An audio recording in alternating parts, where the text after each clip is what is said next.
हे आहे ठोकशाही न्यूज 24, जिथे आवाज दाबला जात नाही, अन्यायाविरुद्ध वाचा फोडणारे.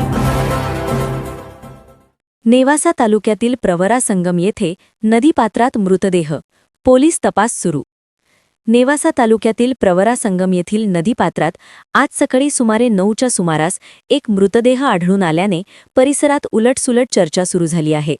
नदीकाठावरून जाणाऱ्या नागरिकांना पाण्यात मृतदेह दिसून आल्यानंतर तात्काळ पोलिसांना माहिती देण्यात आली. मृतदेहाची ओळख किरण बाबासाहेब इष्टके, वय अंदाजे 48 ते 50 वर्षे अशी असल्याचे गावकऱ्यांनी सांगितले. प्रत्यक्ष घटनास्थळी पाहणीदरम्यान सुरुवातीला पाण्यात मृतदेहाचे फक्त पायातील बूट दिसत असल्याची माहिती समोर आली आहे.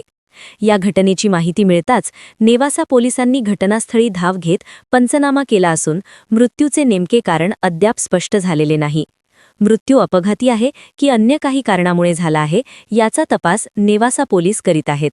या घटनेमुळे कायगाव व प्रवरा संगम परिसरात हळहळ व्यक्त करण्यात येत आहे. ठोकशाही न्यूज 24 साठी राजेंद्र भोकरे, प्रवरा संगम.